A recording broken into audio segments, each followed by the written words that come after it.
for one single time that this is the mission of my life. The purpose of me being a Muslim, this is the only purpose for which I have been made a Muslim. It is totally out of my mind.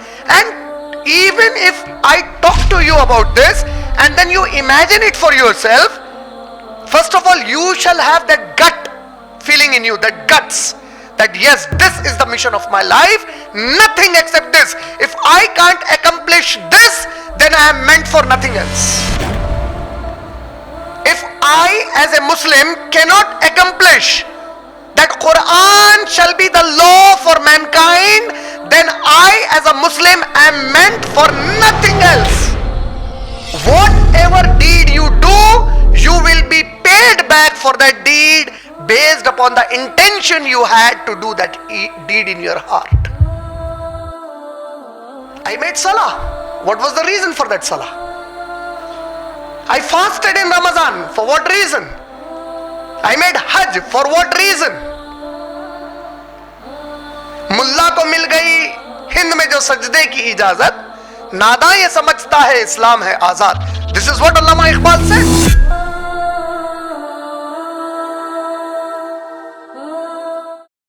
Assalamu alaikum wa rahmatullahi wa barakatuhu. MashaAllah, I, Simak Hussain Siddiqui, son of Brother Imran, President of the IREF, feel honor to briefly introduce the IREF and the main speaker of this session. But before that, I request Qari Abdur Rahman to kindly recite a portion of the Holy Quran from Surah Inshiqaq, Surah number 84, ayat number 1 to 14. Qari Abdur Rahman. I welcome all of you with Islamic greeting. Assalamu alaikum wa rahmatullahi wa barakatuh. Meaning, may peace, mercy and blessings of Almighty Allah subhanahu wa ta'ala be on all of you. Inshallah, now shall recite Surah Inshiqaq, Surah number 84, ayat number 1 to 14. أعوذ بالله من الشيطان الرجيم بسم الله الرحمن الرحيم إذا السماء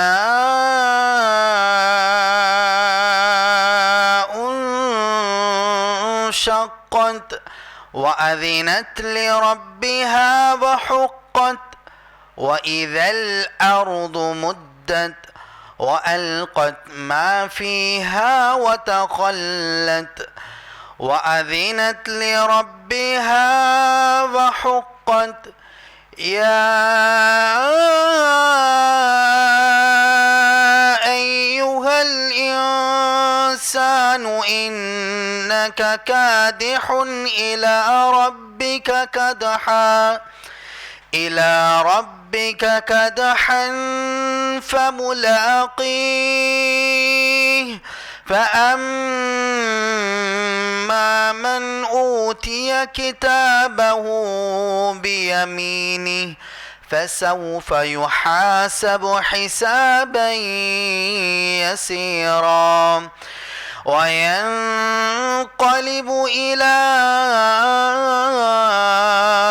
أهله مسرورا وأما من أوتي كتابه وراء ظهره فسوف يدعو صبورا ويصلى سعيرا إنه كان في أهله مسرورا إنه ظن أن لن يحور وآخر الدعوانا أن الحمد لله رب العالمين. Alhamdulillah, the IREF, that is Islamic Research and Educational Foundation, since its inception in February 1998, is striving to achieve global peace by contributing through academic activities concentrated on promoting Islam in the right perspective to both the non-Muslims and Muslims alike. MashaAllah, on every Sunday since February 2001 at the IREF, English talks for non-Muslims and Muslims men and women are conducted on Islam and comparative religion, mainly to educate mankind about Islam through comparative religion, scientific understanding, logic and reasoning. But all this in compatibility with Quran and authentic teachings of Muhammad sallallahu alaihi wasallam, as understood and practiced by his male and female companions radiyallahu ta'ala anhum ajma'een. Brother Imran is the main speaker of Sunday sessions, while occasionally his students too have been giving talks in his absence when Brother Imran is out of India for Islamic talks. MashaAllah, similarly on every Saturday, since October 2005 at the women's section of the IREF, Urdu and English talks are conducted and these sessions are only for the women. Both the speakers and audience on Saturdays are non-Muslims and Muslim women. Alhamdulillah, my father Brother Imran, as he is popularly known, is the founder president of the IREF, while his second wife Sister Amtul Mateen, since her marriage to my father in 2005, is the leading female speaker of the women's section of the IREF and also the main responsible for the establishment of the women's section of the IREF. She is the main speaker on Saturdays, while her female students also give talks on Saturdays. Alhamdulillah, Brother Imran's first wife Sister Nida is a homemaker and she is my biological mother. Brother Imran considers her a strong backing for his dawah achievement. Subhanallah, Brother Imran has travelled extensively for Islamic dawah to countries like the USA, UK, Canada, Australia, New Zealand, Scotland, Ireland, Singapore, Malaysia, Thailand, Saudi Arabia, Dubai, Qatar, Bahrain and Kuwait. Alhamdulillah, in 2004 he was invited by the US government for Islamic dawah in the USA. MashaAllah, Allah bless Brother Imran with the opportunity to give talks on Islam and interact with the US Army at Fort Knox Army Base with the officers of the FBI in the USA. MashaAllah, Brother Imran interacted with Counter-Terrorism Unit of Toronto, Canada and also with the Australian Federal Police in Melbourne. MashaAllah, Brother Imran has spoken on the anti-terrorism force of the Octopus in Hyderabad and also on the BS of the Hyderabad Police Chief, counseled the youth detained by the police for terrorism charges on several occasions. Alhamdulillah, on 29th October 2017, Brother Imran completes series of English talks on the 99 names of Allah that commenced in January 2014. Subhanallah, for about 41 Sundays from 7 January 2018, Brother Imran shall deliver talks in English on one surah each of the Holy Quran, from surah number 73 to surah number 114. The series of talks are entitled as Explaining Quran, a Duty Forgotten by Every Muslim. Alhamdulillah, under this heading, Brother Imran shall speak today, that is on the splitting and disuniting. An explanation from surah number 84 of Al-Quran. I now request Brother Imran to begin his talk. Brother Imran. Alhamdulillahi Rabbil Alameen. Wassalatu wassalamu ala Rasulihil Kareem wa ala alihi wa ashabihi ajma'een. A'udhu billahi minash shaitanir rajim. Bismillahir rahmanir rahim. Idha sama'un shaqqat. Amma ba'd. Rabbish rahli sadri wa yassir li amri. Wahlul uqdatam min lisani yafqahu qawli. All my dear brothers and the sisters, I welcome all of you with the Islamic greetings. Assalamu alaikum wa rahmatullahi wa barakatuhu. Meaning, may the peace, mercy and blessings of Almighty God, Allah subhanahu wa ta'ala be on all of you. MashaAllah, this afternoon I shall deliver the explanation, inshallah, on Surah Inshiqaq, which is the Surah number 84 of the glorious Quran in the chronological order of the Musaf Quran, and this surah has 25 ayat. But again, before I start my explanation of this surah, I would like to give a brief recap of Surah Mutaffifin, which was surah number 83 of the glorious Quran, and that was my last session on the explanation of the Quran series. In Surah Mutaffifin, we had three basic fundamental points to carry back with us in regards to the entire message of the surah, though the entire surah itself, every word, every alphabet of the Quran is a hidayat for us. But then what we may refer to as a take home for us to remember and correct our deeds in order to please Allah Rabbul Alameen. In Surah Mutaffifin, we had three important subjects that Allah Subhanahu wa Ta'ala dealt in the surah and emphasized for us to understand the surah, mashallah.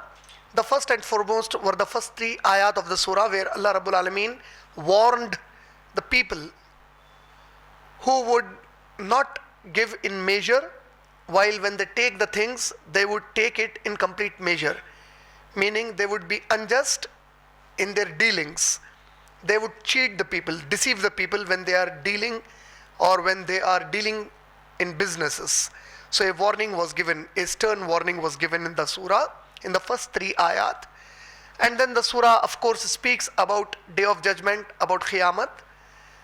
And Allah Rabbul Alameen, as we have seen in other surahs of the glorious Quran, especially since the time we started from Surah Muzzammil, Surah number 73, that Allah Rabbul Alameen has been constantly warning mankind that you will certainly stand before Allah Subhanahu wa Ta'ala and you will be accountable for all the good and the evil deeds you have committed in this life.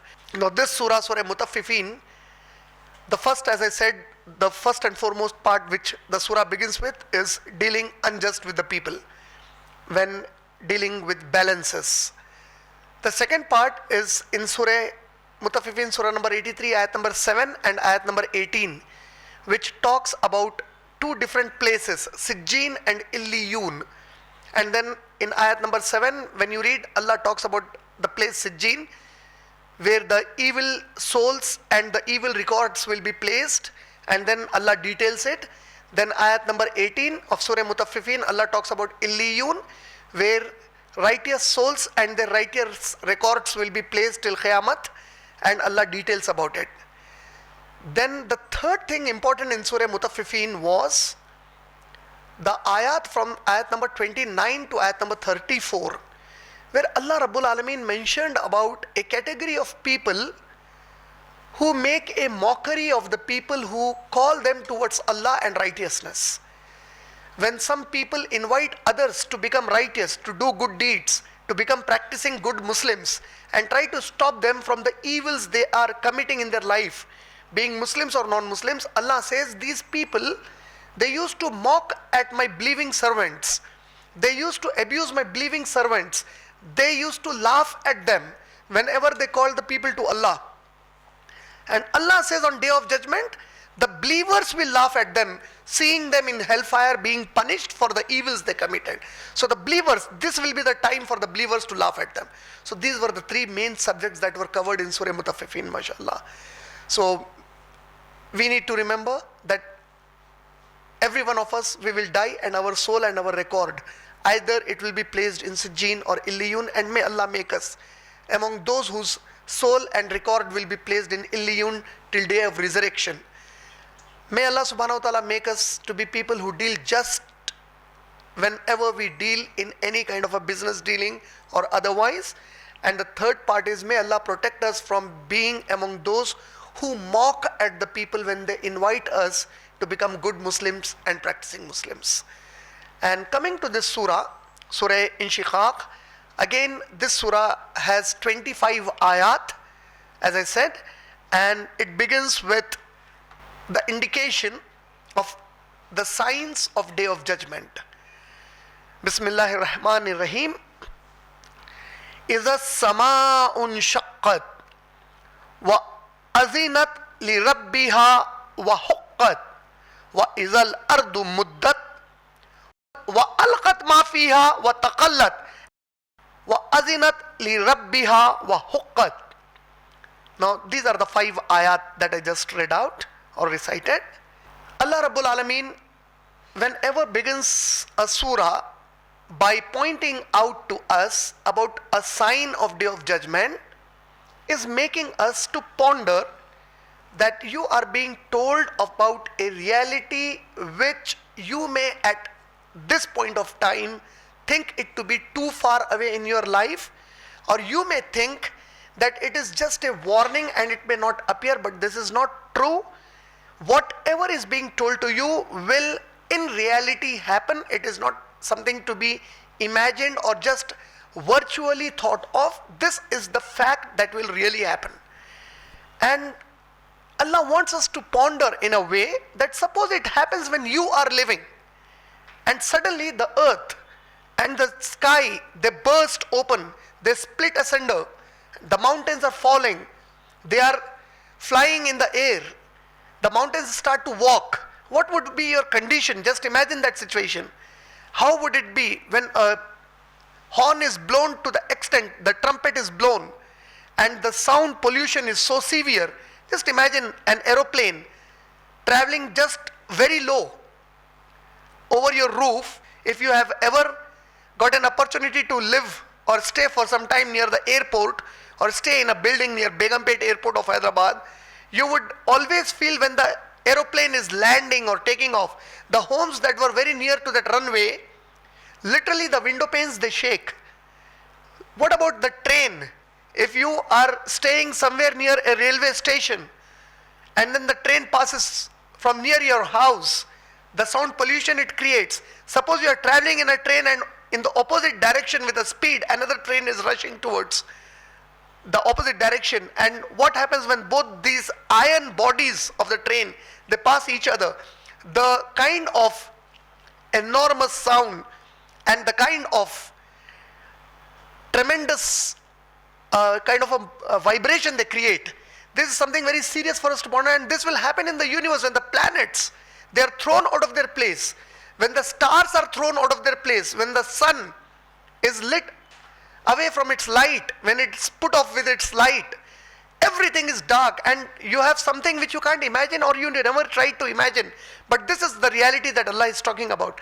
And then the sky that you are looking at every morning, you rise up with the hope that the sun is out and it's sunlight now, and you have so many things to do throughout the day, and you want to reach back home before the sun sets, because the night is meant for you to come back to your resting place. So now Allah subhanahu wa ta'ala begins this surah by pointing out, Bismillahir Rahmanir Rahim, Iza sama'un shaqqat. The word shaqqat in Arabic is from the root word sheen, khaf, shaqaqa. And shaqaqa, it means to split asunder. You see, if you have, for example, you are holding a biscuit in your hand and you break it into two. This is shaqqat. You broke it into two. So either you break it into two or you break it into different parts, or you have a plastic in your hand and then you break it. So all these kinds of breaking is called shaqaqa in Arabic. So Allah says, Iza sama'un shaqqat. The heaven will be split asunder. I will break the heaven into two pieces. Into different pieces it will be broken open. Wa azinat li rabbiha wa huqqat. And has responded to its Lord and was obligated to do so. Now Allah says, this sky is so huge, O mankind, when I am going to command it to split asunder, to break itself, the heaven, I mean the sky, will definitely obey Allah subhanahu wa ta'ala. The sky is not going to be like human beings that they have been commanded to do good and they disobey Allah subhanahu wa ta'ala. Wa azinat li rabbiha wa huqqat. And it has responded whenever it is going to be commanded. O sky, split asunder, break open now. The moment it is commanded to do that, it will immediately do it. And Allah says it has no other option except that it obeys your Lord. Wa izal ardu muddat. And when the earth has been extended, the Arabic word, we know, ard, in Arabic it means zameen. Sama means asman. Sama is heavens and earth is earth. The English word earth is taken from this Arabic word al-ard. Ard in Arabic is earth in English. Wa izal ardu muddat. And when the earth has been extended, the Arabic word muddat is from the root word mim dal dal. See, one thing you should always remember, for every Arabic word, the root will always have 3 letters in it. For example, when you say Rabbul Alameen, when you write Rabbul Alameen, you write Ra Ba. But the root for Rabb is Ra Ba Ba. in Arabic language. In the language, every Arabic word will have a root with 3 letters. If you can remember this, it will make it easy for you in future. If you are learning Arabic, it becomes very easy for you to go to the root and understand it. Every Arabic word, this is a thumb rule for Arabic language. Every Arabic word has a root which has 3 letters in it. So muddat is from the Arabic word mad. Mad, when you write it as mim dal tajdeed.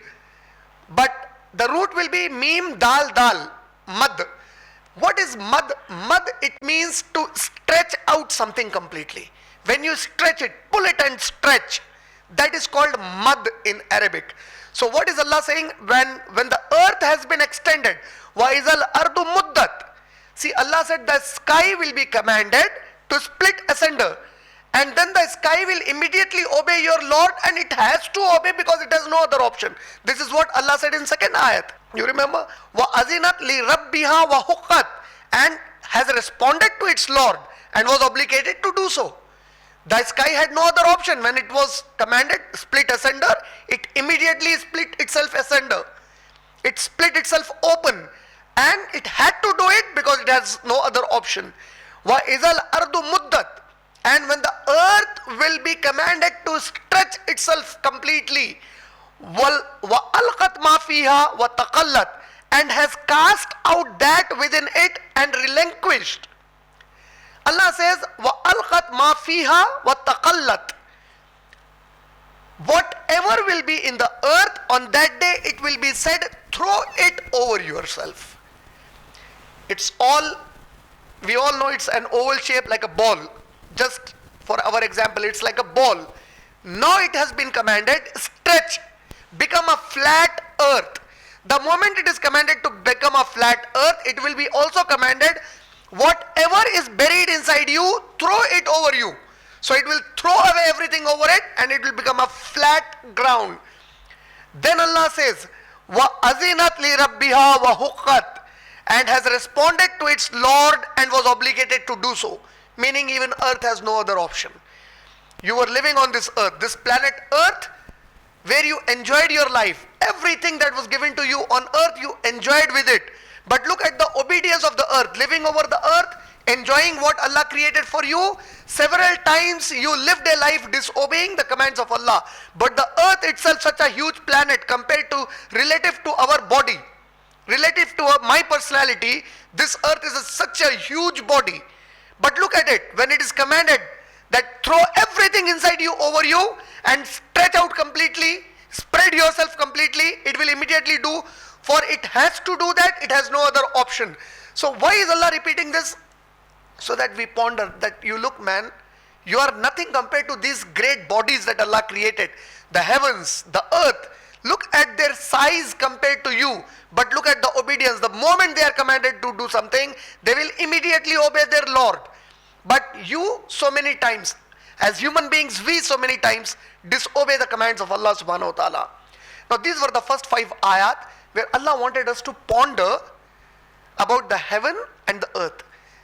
The ayat number 6 is again a very important ayat, and I think this is a very important lesson of this complete surah. But before I go to ayat number 6, again I would like all of you to understand the first 5 ayat where Allah Rabbul Alameen is mentioning something very important for us. You see, as human beings, when we were created, everything that we do entire life, whatever you use for your life to make it comfortable for yourself, luxurious for yourself, or to fulfill the needs of your life. What are the needs of my life? My water that I drink is the need of my life. The food that I eat, the pure healthy food, is the need of my life. The home in which I live, a shelter, a roof over my head, some walls to protect me, maintain my privacy, these are my needs. The clothes I wear, from where did I get the clothes? But natural, I use different things that are available on earth so that I convert them. I manufacture from them the clothes and then I wear it. Then there are different seasons. I wear clothes based on the seasons. Summer clothes are different from the winter clothes. My rainy coat, I don't wear it when it's summer. My sweater, I don't wear it when it's summer. Then I do not wear clothes which are meant for the summertime, in winter or in rain. So different kinds of clothes, the different colors of the clothes, the different attractive things of my life, everything when I was living on earth, I was using it from this planet earth.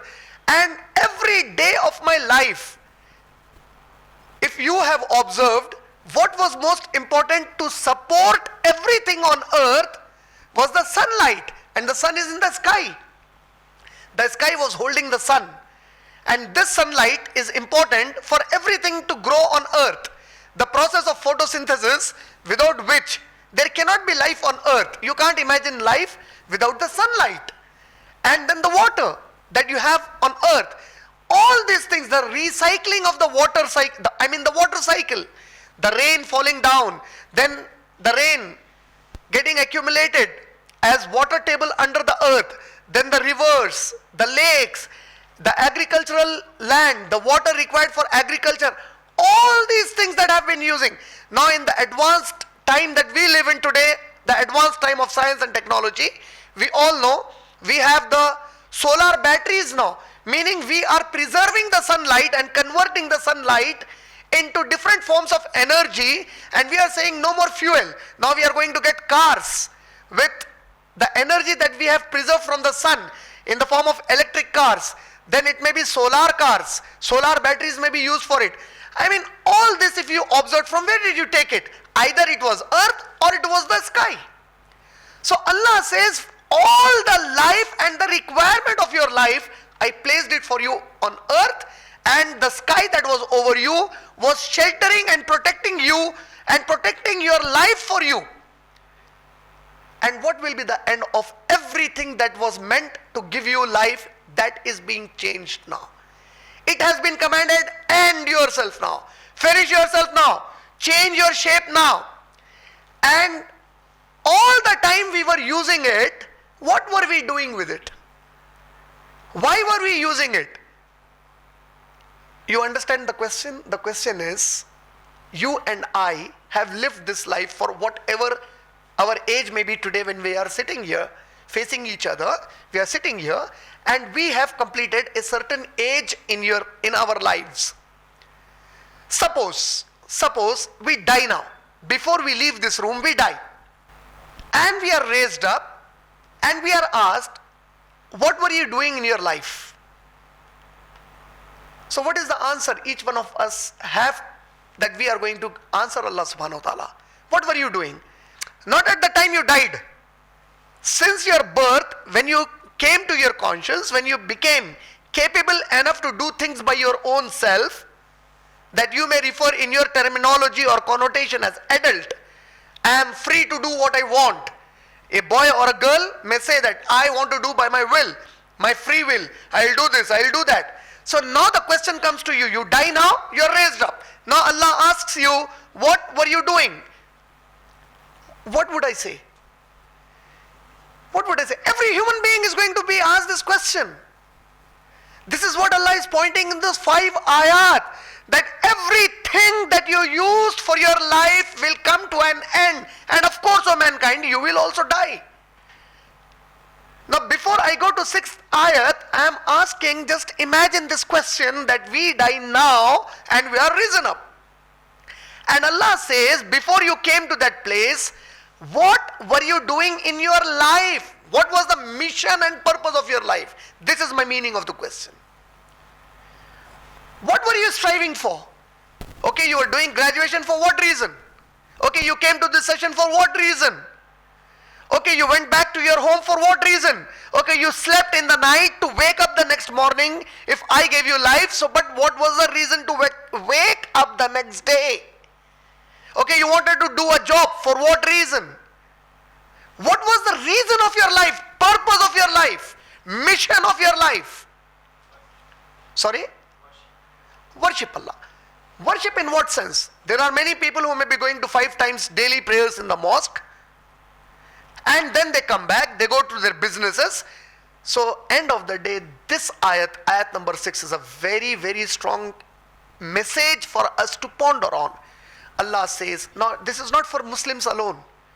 Allah is saying, Ya ayyuhal insan, O mankind, O you Muslims, O you Jews, O you Christians, O you Hindus, O you atheists, O you agnostics, O you Buddhists, O you Jains, O you Sikhs, O you Zoroasters, O you Parsis, O you Magians, whatever you are in this life, Ya ayyuhal insan, the direct word insan is used.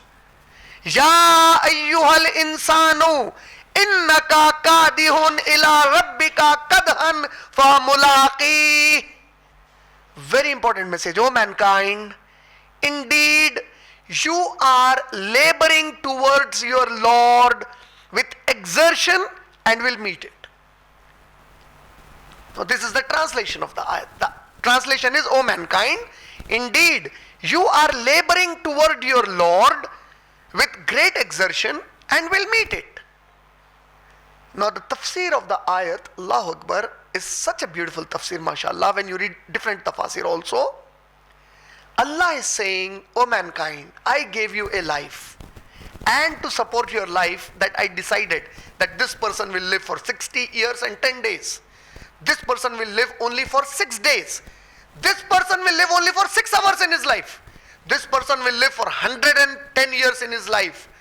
I decided your life for you, gave you birth on this earth, and before giving you birth on this earth, placed for you everything that will support your life on this earth. Then after I gave you life, I gave you directions, I gave you guidance, I gave you my commands, and I gave you a free will for a free time, for a certain period of time, for a limited time, to either choose what I have guided you with or deviate away yourself with your enemy, the shaitan, which may appear to you deceivingly in this life, which has the power to tempt you, to whisper in your ears poverty, and to whisper in your ear to become despair of the mercy of Allah and turn away from the actual purpose of your life. And you kept striving for your life for certain reason. O mankind, Ya ayyuhal insanu, innaka kadihun. Kadihun and kadhan are two words with the same meaning used. The root is kaf dal ha, kadaha. Kadaha and jihad, both are Arabic words. Jahada, kadaha, both of them are Arabic words.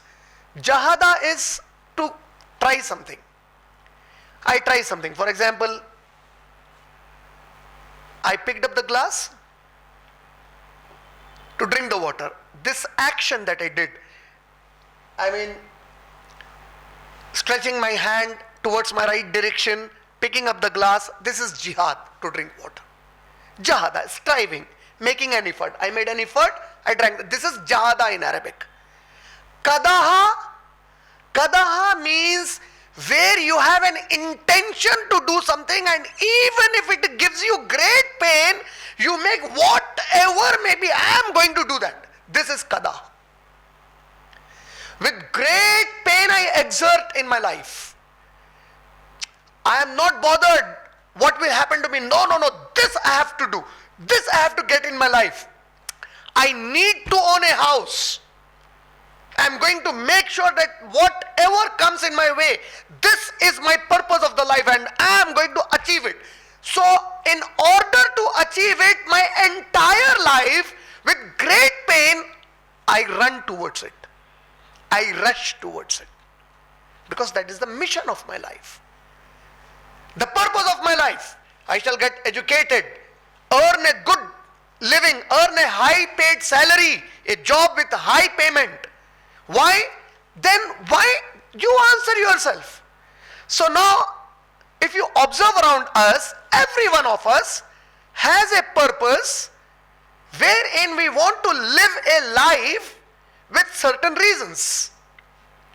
In the course of that exertion, while doing that, while striving in great pain. See, one is jahada, one is kadaha. I am with all pain, I am trying to go towards it.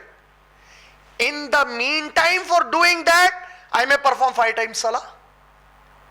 I may learn a bit of Arabic to read Quran. I may fast in the month of Ramadan. During that I get an opportunity, I go for Hajj. But what is my main purpose of the life? An own house. A well-settled life. What is a well-settled life in our modern day definition or understanding? It has become a standard. Every time there is a standard of time.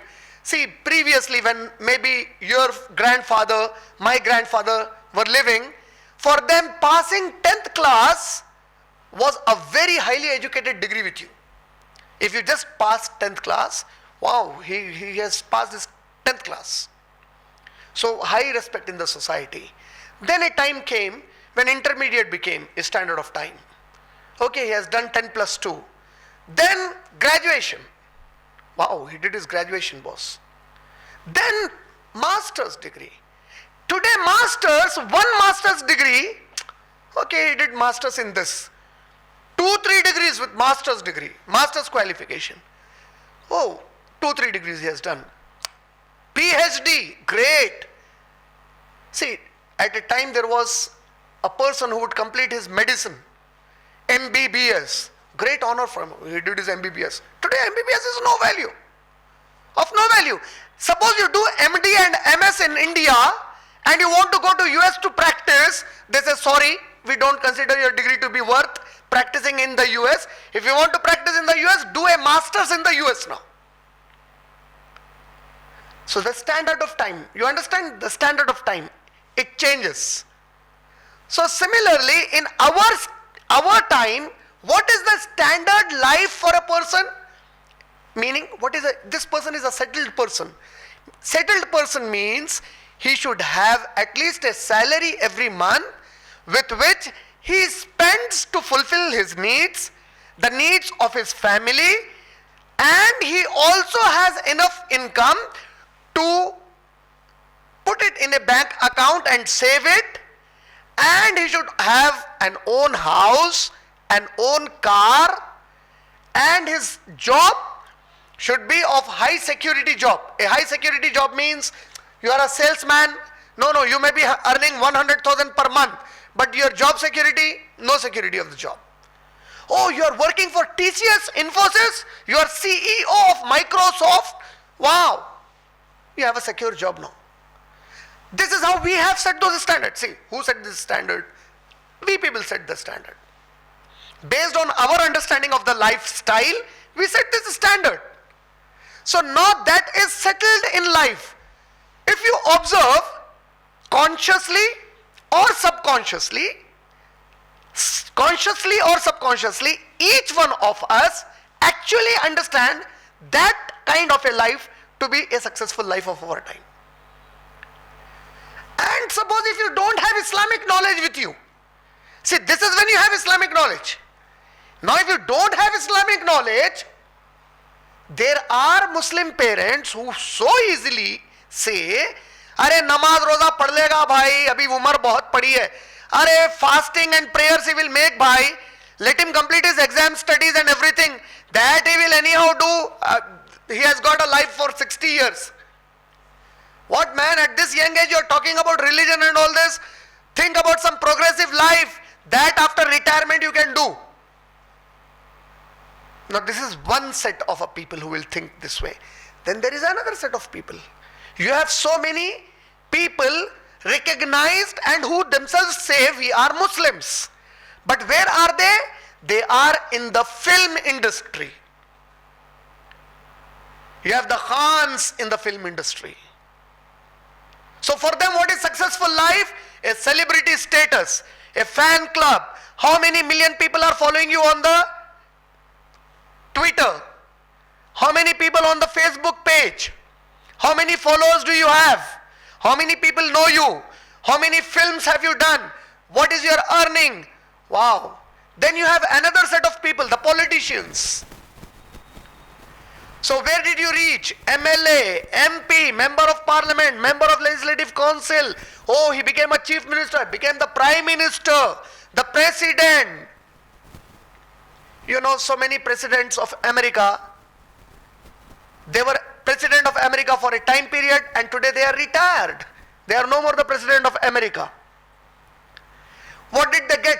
They strived for it. Kadaha. They exerted everything Allah gave them on earth and supported them through the sky, from the sky. They used those energies to fulfill their mission of life. And there is another set of people whom you and I call as Rasulullah sallallahu alaihi wasallam and the Sahaba. Now look at their kadaha. Where did they exert their life for?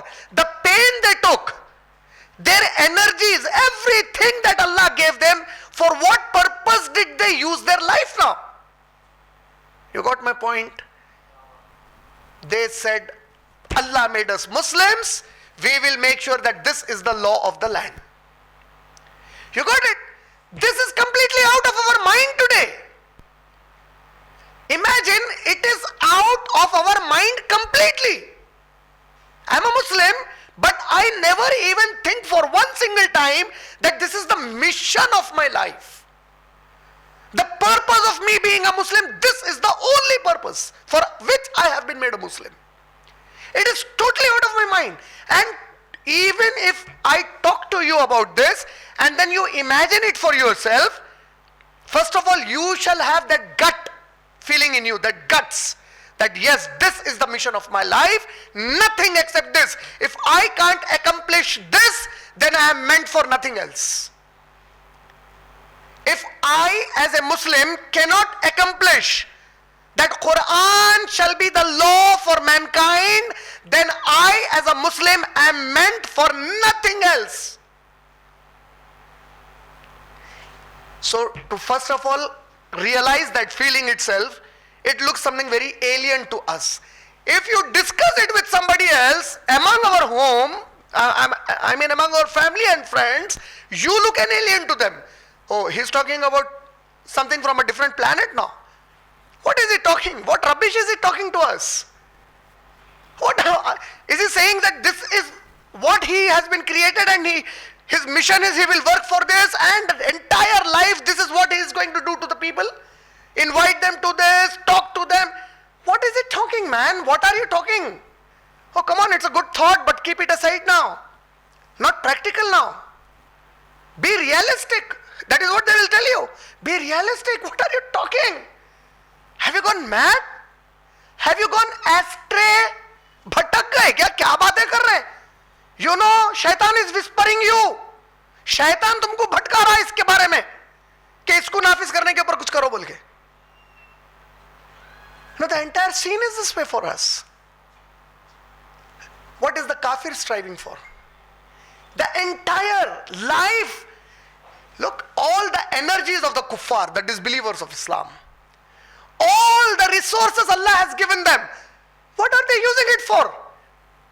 They are using it for a progressive world, for a progressive society in the world where the people can have great economic benefit, great salaries, good jobs. That is entire mission of their life is this. And for you and I as a Muslim, we have made the same mission of our life. And what is Allah subhanahu wa ta'ala saying? Ya ayyuhal insanu, innaka kadihun ila rabbika kadhan fa mulaqi. O mankind, indeed you are laboring toward your Lord with great exertion and you will meet it. Meaning, O mankind, whether you strive for my religion or you strive for your life, end of the day, whatever you are doing, you will certainly come back to me and you have to meet me. Mulaqat hai mere saath. You have to meet me, and when you meet me, you will meet with which you were striving throughout your life. And this is the reason the first hadith recorded by Imam Bukhari in Sahih al-Bukhari, such a beautiful wisdom from Imam Bukhari rahimahullah. innamal amalu binniya. Whatever deed you do, you will be paid back for that deed based upon the intention you had to do that deed in your heart. I made salah. What was the reason for that salah? I fasted in Ramadan. For what reason? I made hajj. For what reason? मुल्ला को मिल गई हिंद में जो सजदे की इजाजत, नादा ये समझता है इस्लाम है आजाद. This is what Allama Iqbal said. When the mullah was given the permission to call the azan in the loudspeaker or from the masjid, the people, the ignorant thought that entire Islam, practicing Islam with Sharia as the law is free in India. No, that was not made free for you. Only calling azan was made free for you. And what did Allah say? This is the purpose of your life. I created you for this reason. Aren't you going to strive for this? Where are you using your energies? Where are you using your stamina? You remember that long hadith of Muhammadur Rasulullah sallallahu alaihi wasallam, which I have quoted earlier in different sessions, but as a reminder, and because it again would get us back to understand this message of the ayat, where the beloved Prophet sallallahu alaihi wasallam in the late night, he walked out of his house. His house, if any one of you have been to Umrah and visited Madinah Tayyibah, Masjid Nabawi, you know the grave of Prophet sallallahu alaihi wasallam was his house. And there is one portion called Riyazul Jannah. And in Riyazul Jannah people make salah. There is a kind of a mimbar made near Riyazul Jannah. That was the place where Prophet sallallahu alaihi wasallam would stand and do the imamat in Masjid Nabawi. The imam that stands today in Masjid Nabawi is in an extended section of it. The Prophet sallallahu alaihi wasallam, when he stood in Masjid Nabawi, it was in Riyazul Jannah area. How far was it from his house? It was very close from his house. I mean, from the distance from this wall to that wall. If the Prophet sallallahu alaihi wasallam walked out of his house, that was the distance where he would go and make imamat in Masjid Nabawi. That is how was the distance. Now the Prophet sallallahu alaihi wasallam is out of his house late in the night. And he is going back and forth. He's going back and forth in Masjid Nabawi, coming out. You know, that passage of Masjid Nabawi that would lead to that lane of Masjid Nabawi. He's just there. And suddenly he finds Abu Bakr Siddiq Raziallahu Ta'ala anhu coming towards him. And when Abu Bakr Siddiq Raziallahu Ta'ala come towards him, the Prophet sallallahu alaihi wasallam, Ya Abu Bakr, it's so late in the night. Why are you here? And he replies, Ya Rasulullah sallallahu alaihi wasallam, the thing that brought you out of your house, it is the same thing that brought me out of my house. And then suddenly they find Umar ibn Khattab Raziallahu Ta'ala anhu coming out. And both of them, Prophet sallallahu alaihi wasallam and Abu Bakr Siddiq Raziallahu Ta'ala anhu, inquires from Abu Bakr Siddiq Raziallahu Ta'ala anhu, Ya Abu Bakr, Ya Umar, why have you come out so late in the night? And he said, Ya Rasulullah, that thing which brought both of you out of the house, the same thing brought me out of my house. And what was that thing? Extreme hunger. The Prophet and the best friends of the Prophet sallallahu alaihi wasallam. Who is the Prophet? Rahmatul lil Alameen. Who is this Prophet? The one who journeyed in Mi'raj. Who is this Prophet? Who is leading all the prophets before him in Masjid Aqsa? Who is this Prophet? Imagine, the most beloved of Allah subhanahu wa ta'ala is Muhammadur Rasulullah sallallahu alaihi wasallam, and he is outside his house because there is nothing to eat in his house. And who are his closest friends? Abu Bakr and Umar Raziallahu Ta'ala anhuma. And they are out of the house because even they don't have anything to eat. You understand? At a time when they don't have food in the house, at a time that the hunger does not allow them to sleep on their bed, they are restless. The acid in their stomach is rushing out on its time. It wants food. That hunger is sending them out of their house. But the mission of their life is still the same. It didn't change. They didn't say, let us get some food and then do some work for this. The mission is same. It doesn't change yet. The hunger brought them out. None of them is saying, let us take out some time. Okay, out of the three of us, one of us will do some business to support the remaining two. No, our primary mission of the life is this cause. Whether we are hungry or we die because of hunger, Allah is Ar-Raziq. He will provide whenever He has decided to provide. I shall not deviate from this mission. And what happened after that? The Prophet ﷺ said, okay, both of you follow me. And all the three of them, they go to a Sahabi, to the house of a Sahabi. And the Sahabi was surprised to see these three great people. The Prophet ﷺ himself is there, and Abu Bakr and Umar is there with him. He said, Ya Rasulullah, you should have called me. If there was anything, I would have rushed to your place to do your service, Ya Rasulullah. What is the matter? And the Prophet ﷺ gave a smile and said, no, we just came. It was a courtesy visit. A courtesy visit. You know what's a courtesy visit? Khair khairiyat puchne aa gaye hum log bas. The Sahabi understood.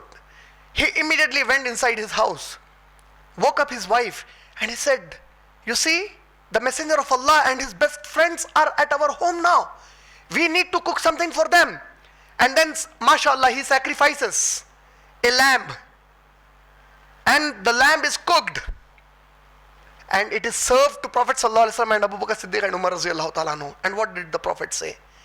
The Prophet says, who amongst you is the one who will take a bread with some meat over it and give it to my Aisha according to one hadith and to my Fatima according to another hadith, for even they are hungry for the last 3 days.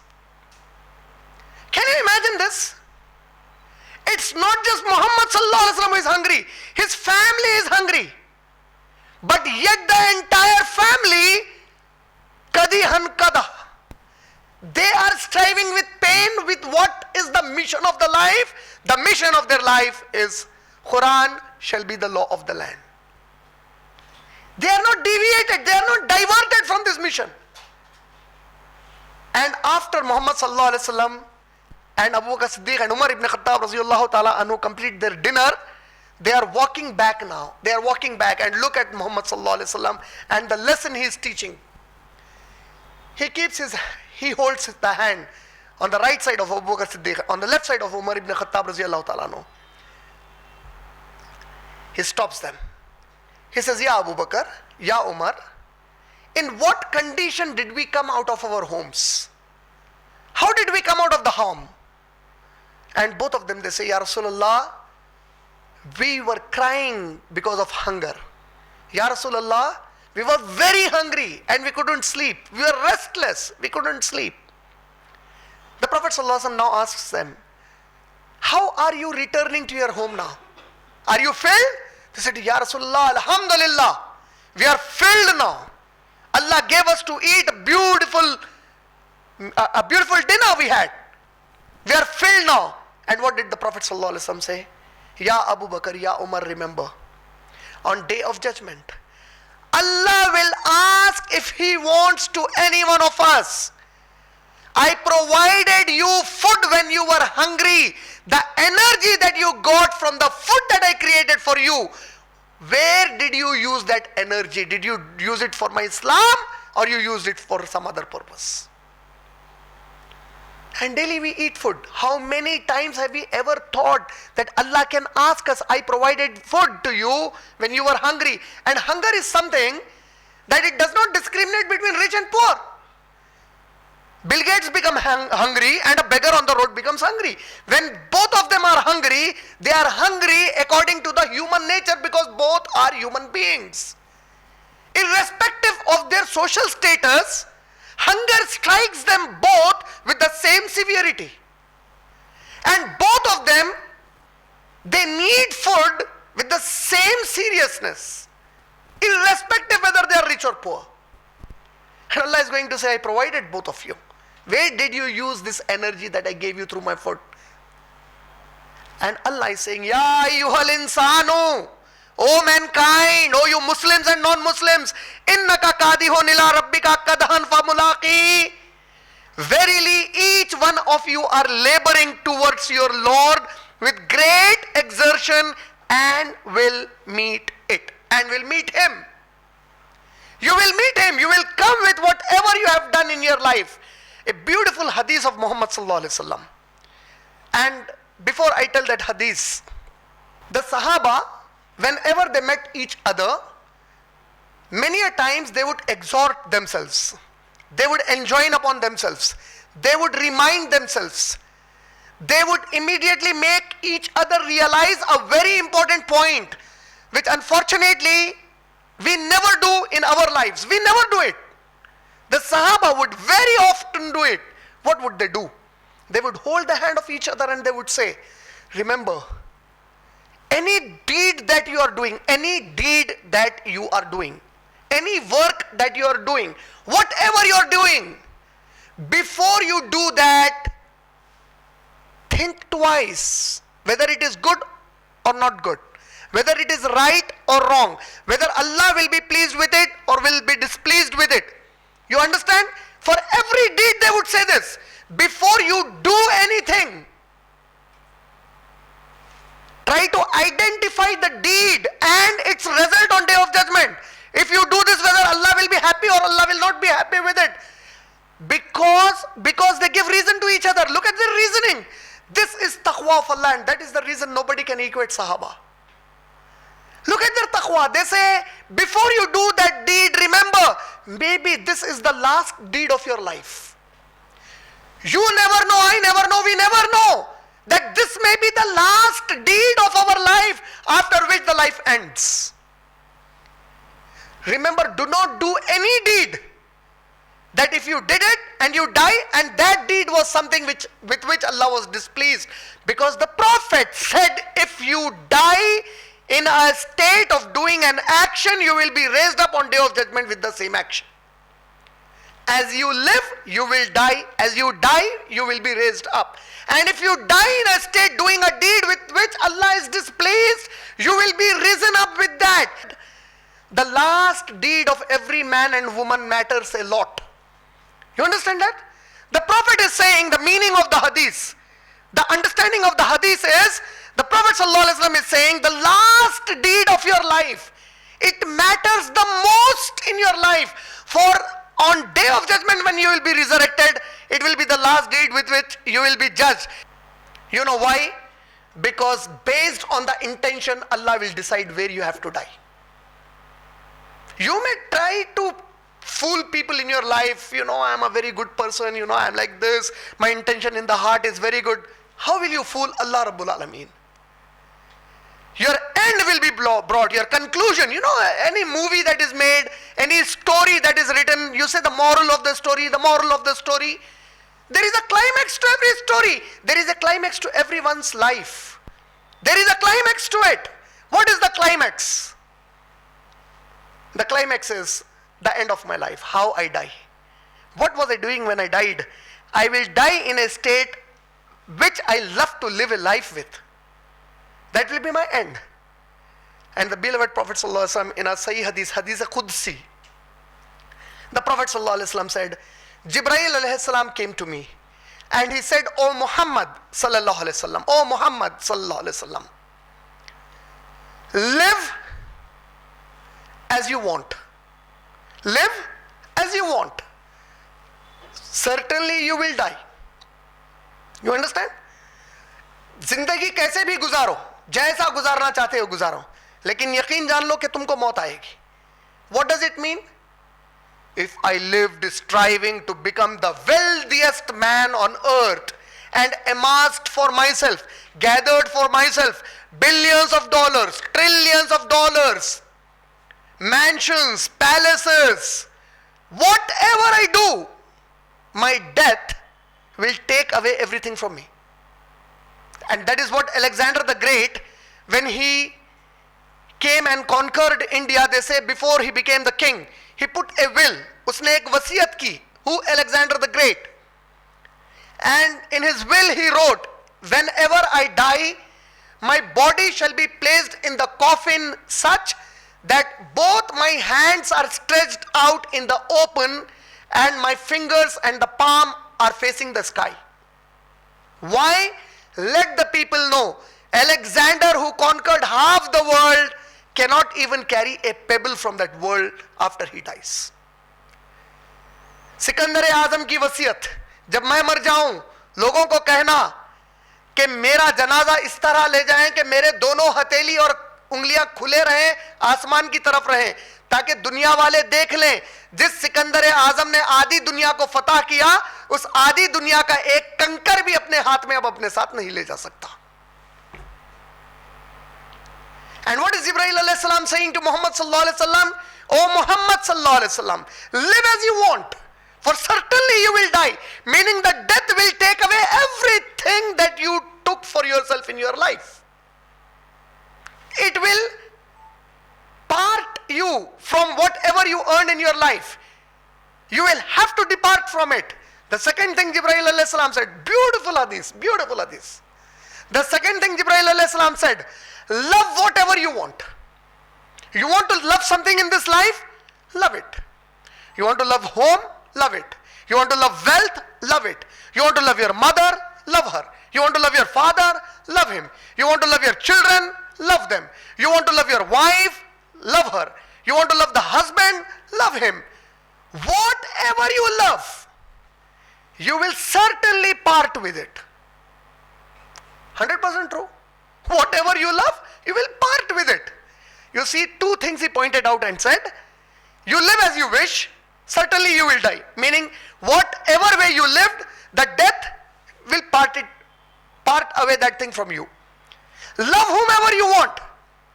It's not permanent, because you will leave. Or the one whom you are loving, that person will leave. Either of them will leave. Look at the third thing, and look at this ayat. I would repeat the ayat again.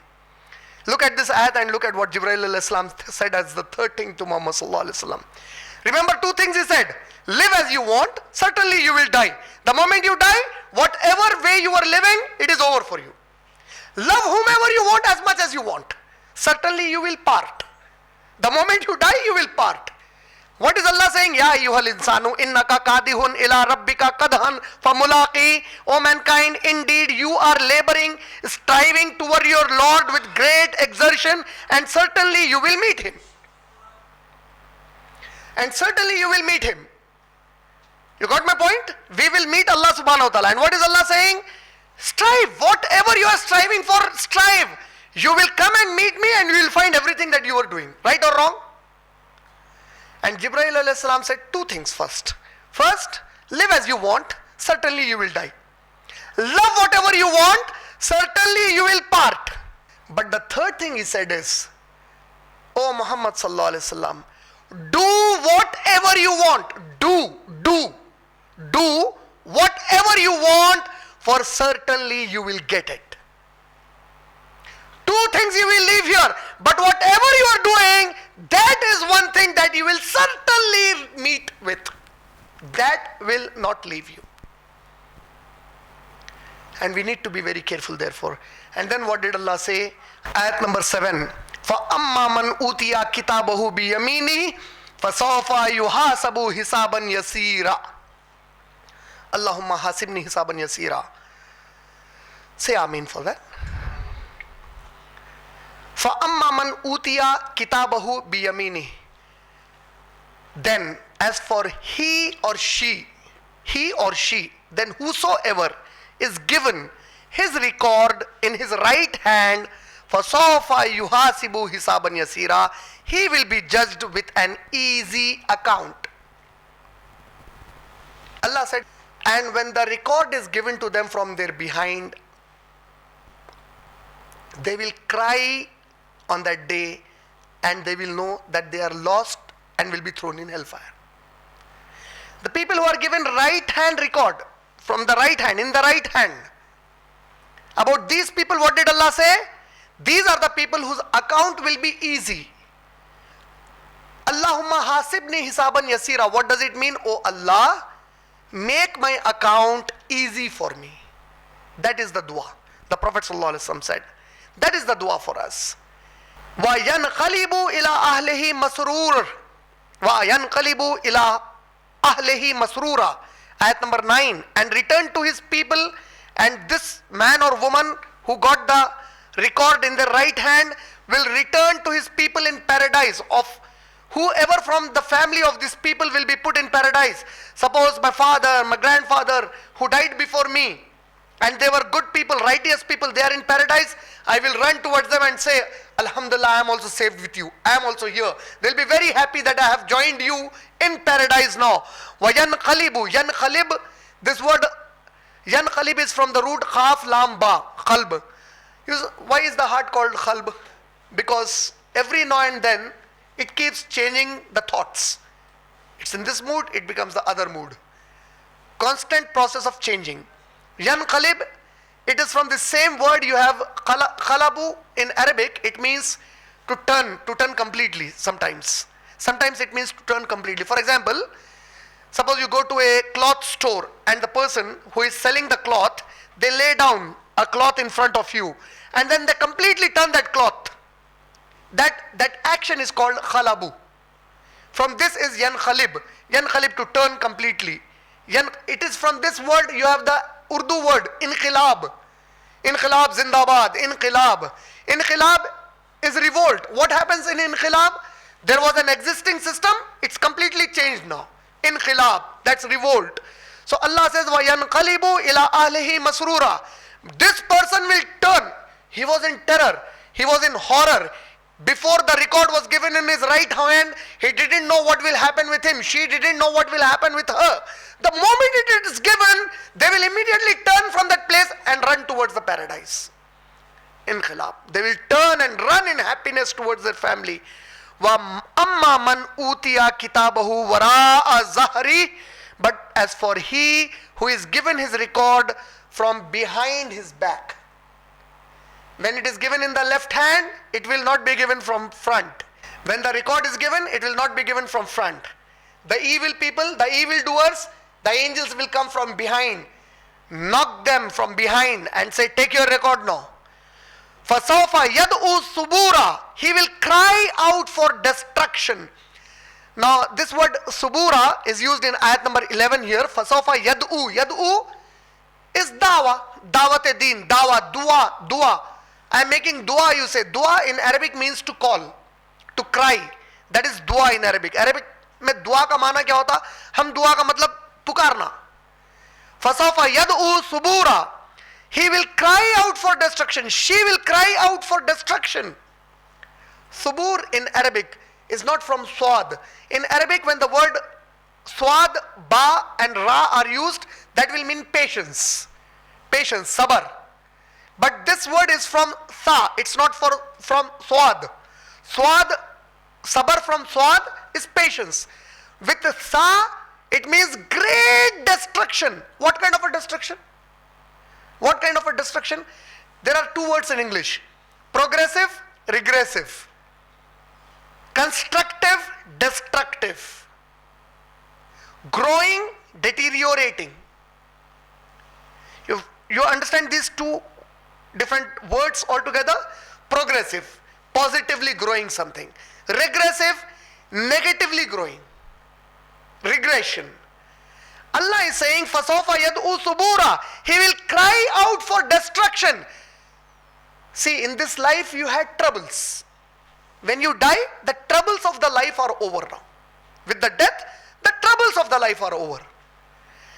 The trouble on Day of Judgment is something that will not end. There is nothing that will end it. In fact, heaven and hell have a nature. They have been created on a nature. When you are put in heaven, Jannat mein jab Allah dalenge humko, when Allah will put us in Jannat inshallah, the nemat, the reward of Allah is a continuous process that keeps becoming better and better. That is the nature of Jannat. You got it? Jannat ki fitrat kya hai? Usme jo bhi nemat di jayegi. Suppose you ate an apple. The first bite you took from that apple, and then you take the second bite. The second bite will be better than the first bite. And the third one, better than the first two. It's a growing, progressive reward for you. Continuous progress. It will not cease. Continuously it will be progressing. That is Jannat. That is the nemat and the beauty of Jannat. You know what is Jahannam? You are touched, may Allah protect us. Whoever is touched with the pain of the fire or punishment of the Jahannam, the next time he is touched, it will be more severe than the first time. The third time, more severe than the first two times. Continuous regression. This kind of a continuous regression in Arabic is called sabara. Sabara or subur. The man who will be thrown with that destruction will be given from there. He will cry for sabur. He will say, let me get destroyed completely. Let me be completely destroyed. And what did Allah say again? When you read Surah Furqan, Surah number 25, ayat number 13 and 14, Allah says, La tad'u, do not cry.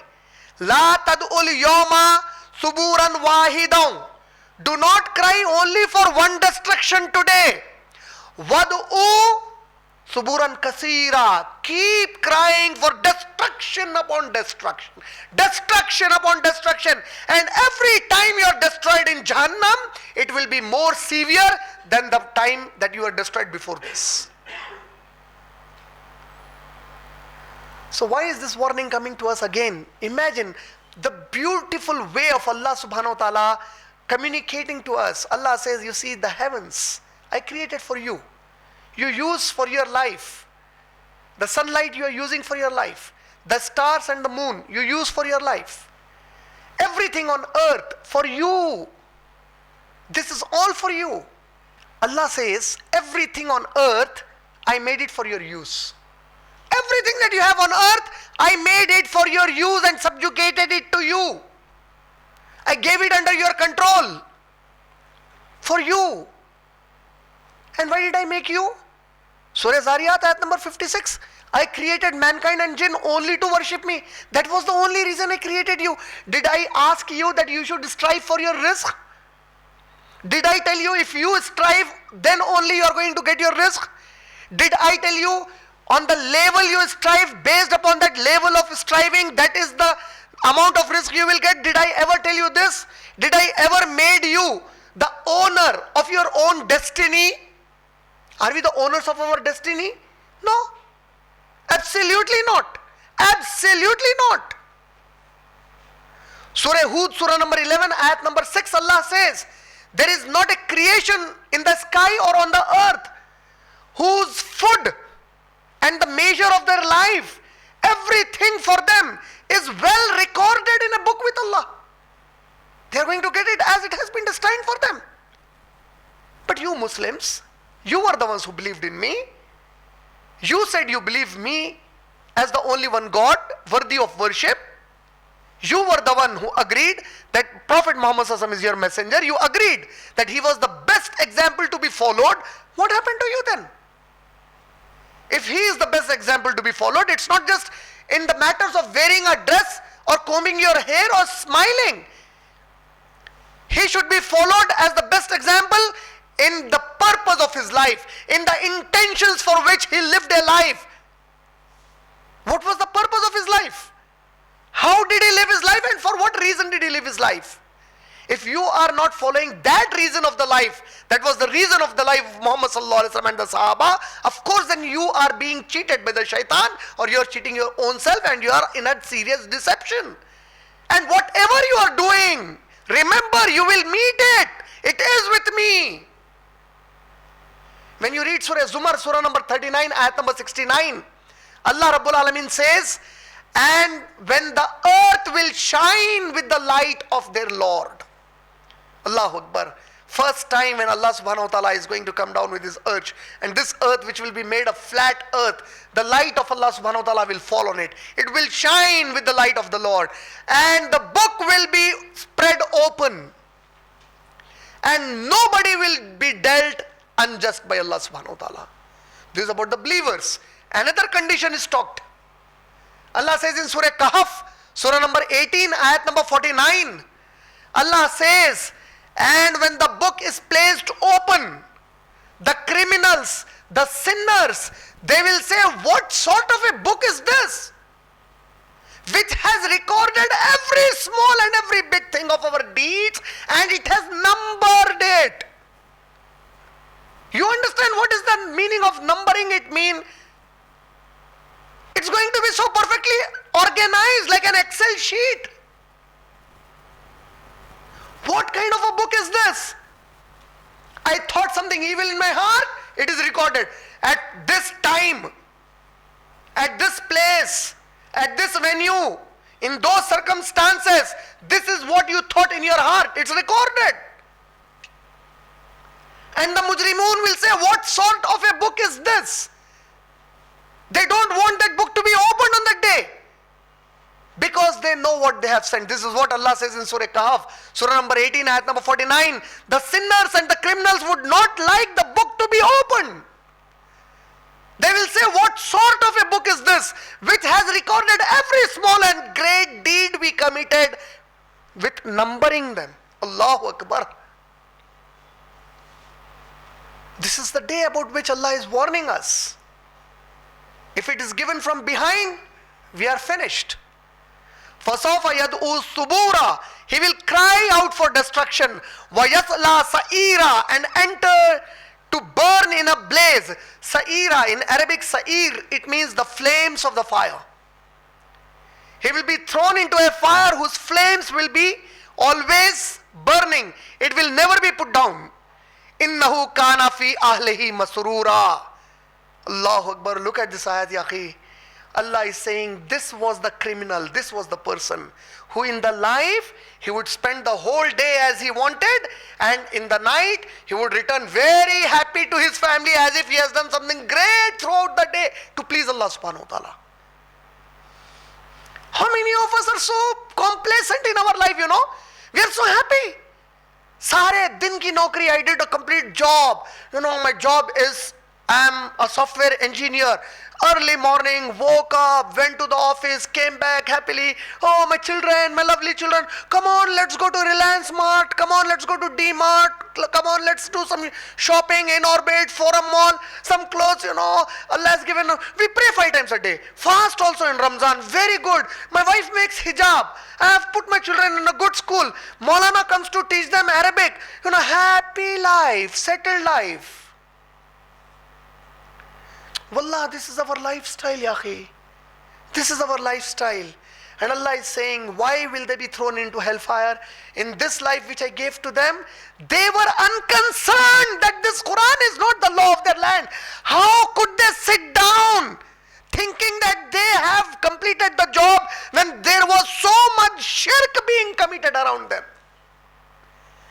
When the people around them are worshipping idols, when the people around them are worshipping the elephant, the snake, the rat and the cat and the dog, how can a Muslim be quiet in his life? And how can he be complacent thinking, I am in a satisfied life? Waqt fursat hai, kahan kaam abhi baki hai. Noor e tawheed ka itmam abhi baki hai. Where is the time to relax? So much of work has to be done. The noor, the light of tawheed is incomplete still. How did he sit so comfortably with his family? إِنَّهُ كَانَ فِي أَهْلِهِ مَسْرُورًا. Indeed, he was the one, she was the one who was very happily returning to his people in this life, to his family in this life. إِنَّهُ ظَنَّ أَلَّن يَهُورَ.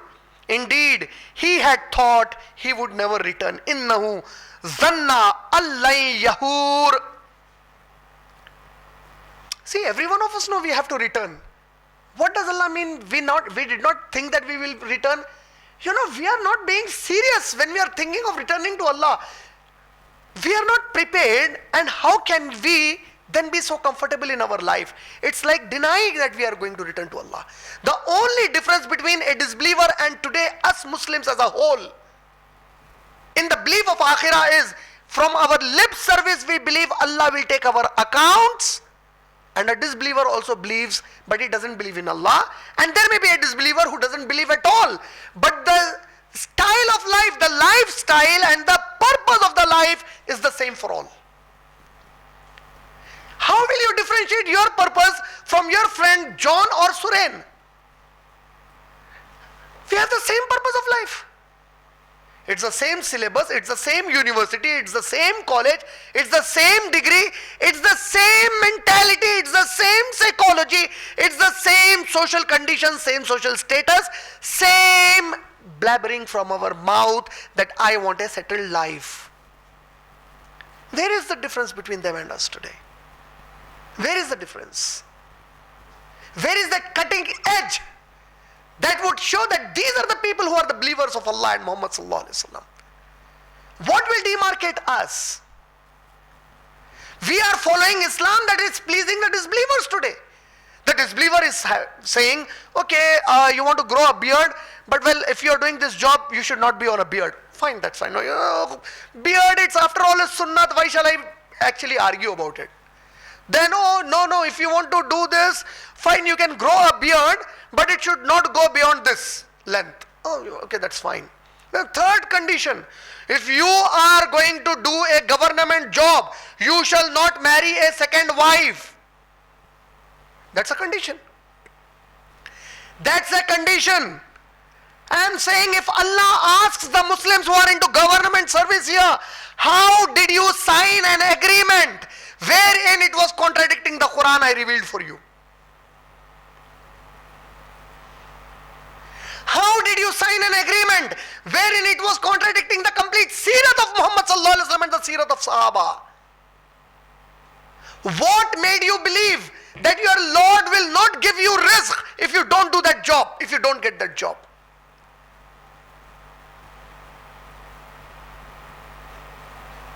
What is the purpose of my life? So many places I compromise. I am doing a job in a software company and I sign an agreement. And the agreement says, at the workplace you shall not discuss religion. And my religion says, every place you are, you will discuss your religion. There is no place, no time in your life where you can as a Muslim live without discussing Islam. But I signed an agreement saying, okay, I am right, I am not going to do. Meaning I am a Muslim in the way that displeases the non-Muslim to be a Muslim, and not the way that Allah is pleased with me as a Muslim. I want to be a Muslim only in the fashion that will not displease the non-Muslims around me. I am least bothered whether Allah is pleased or displeased about it. So this is what Allah is saying. You will meet me with everything you did. These were the people who thought they are not going to meet Allah subhanahu wa ta'ala. Bala inna rabbahu kana bihi basira. But yes, indeed, his Lord was ever of him seeing. Allah is saying, you thought I am not seeing you? Everything that you were doing, forget what we were doing in physical action with the physical body. That was running here, I was seeing that also. It's there with me in records. This is what you were thinking while you were doing this. فَلَا أُقْسِمُ بِالشَّفَقِ. So I swear by the twilight glow. Shafaq is the sunset time. You know, look at the beauty of Quran. Look at the beauty of Allah communicating with us. All this while Allah subhanahu wa ta'ala is talking about Day of Judgment. Now you see, the whole picture being given to us is, you have been given a life. Where are you spending your life? Your life will end. You know, sunlight is such a bright phenomena, right or wrong? But when the sun sets, the night engulfs the sunlight, right or wrong? The darkness, it engulfs it. Such a huge light, the body of with such a huge light, even that becomes dark now, right or wrong? Allah is saying, whatever you become in your life, you have a downfall. You have a downfall. You will be put to rest in your burial place. Whatever you become of your life, whoever you become in this world, you will certainly lie down in the earth. However strong you may be, however long you may live, you have to die. There is an end to you. Don't you observe the phenomena I have given in this universe? Such a huge sun that rises for you after completing the day, it sets down. I swear by that time of sunset, وَاللَّيْلَ وَمَا وَسَخَ, and by the night and what it envelops. The Sahaba, they made the tafsir of this in Tafsir Ibn Kathir as, see, the phenomena of night at the time of Sahaba and at the time Quran was revealed is, there was no electricity, there was no current to supply all these glowing lights Street lights, nothing. So the nature of the night is it engulfs everything of light. Night engulfs light.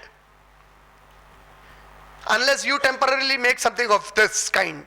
But otherwise, the natural phenomena is night will engulf the light. So Allah says when the night has completely taken over and every bright thing has been engulfed in the light, in the night. I swear by that time. Wal qamara iza tasakha, and by the moon when it becomes full. We know it has different stages. The moon rises completely in the night and then again even the moon sets. لَتَرْكَبُنَّ طَبَقًا عَنْ طَبَقٍ, that you will surely experience state after state. You see, Allah subhanahu wa ta'ala talked about the moon and then talks about the stages. Look at the stages of your life. You were born to your mother in such a condition that you are helpless. You couldn't live by yourself. That was your stage. We gave you a support in your life. We made your parents love you, have affection towards you. And there are parents around in this world where they kill their children. They throw away their children. And there were parents at the time of Muhammad sallallahu alaihi wasallam where they would bury their daughters. But we didn't make your parents one of them. They loved you. They took care of you.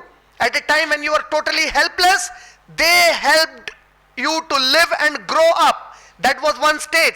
Then you became young and you started to run in your life by your own self. That is one stage. You grew a little older. Then we gave you the condition. We provided you with a provision wherein you would suffice for your need, and after your marriage you will even support your children and your family now. That is one stage. Then you grow old and the next generation takes you. And then you become weak. You yourself start to think that I cannot compete with this young child now anymore. You are 50 years, 60 years. You will never think of running with an 18-year-old boy in a running race. With exceptional cases. See, exception is not a rule. As a whole, this will never happen. And one or two exceptional examples do not make a rule. But that is how it will happen. And I swear by the different stages that I gave you in your life. Stage upon stage upon stage upon stage upon stage upon stage. And that stage comes. You came from nowhere. For this world, you came from nowhere. And you will be buried and the world doesn't know what is happening to you. Again, you will be nowhere for the world.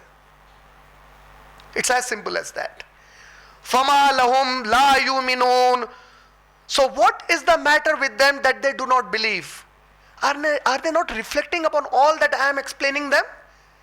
Are they not understanding how serious the matter is going to be with them? وَإِذَا قُرِئَ عَلَيْهِمُ الْقُرْآنُ لَا يَسْجُدُونَ. And when the Quran is recited to them, they do not prostrate. Inshallah, before we make Asr Salah, we have a prostration for this. This is an ayat of sajda in the Quran.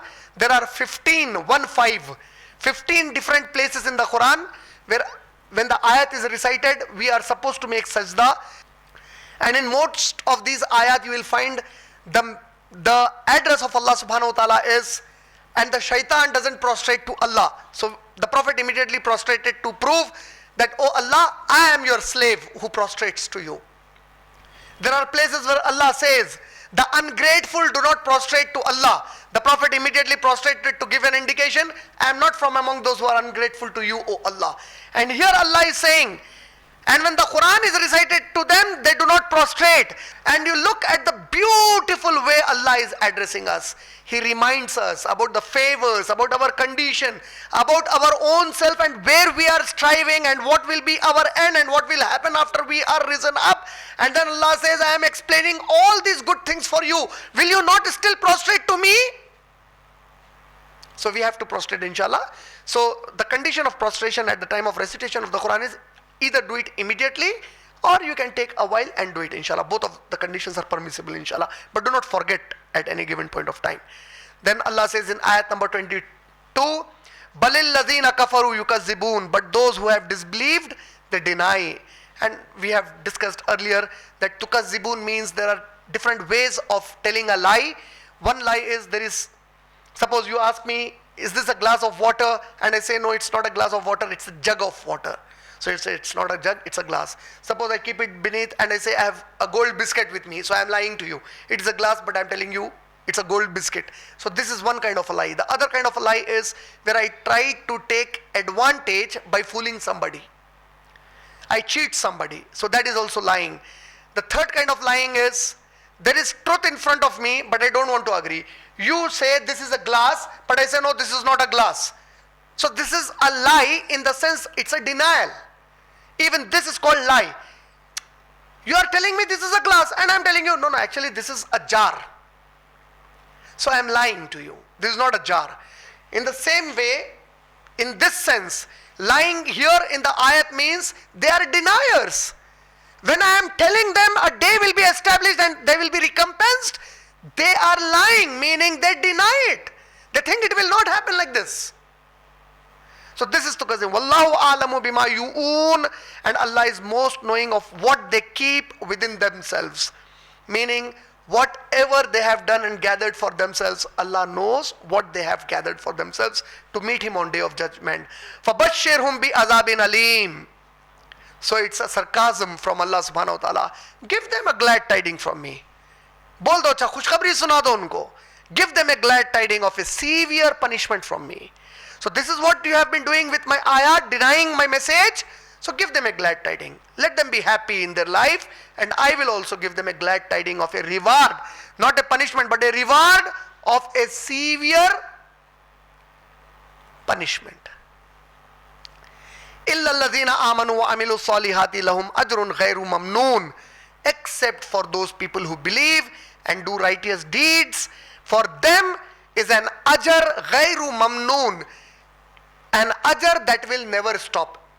Or an ajr that will never cease. A reward that will never cease. It will always be progressing, inshallah. That is a reward, and may Allah subhanahu wa ta'ala keep all of us amongst the people who will receive rewards on Day of Judgment from Allah subhanahu wa ta'ala. And may Allah protect us from Jahannam and every kind of fitna from the time of death till we enter Jannat, inshallah. Wa akhiru dawan alhamdulillahi rabbil alameen.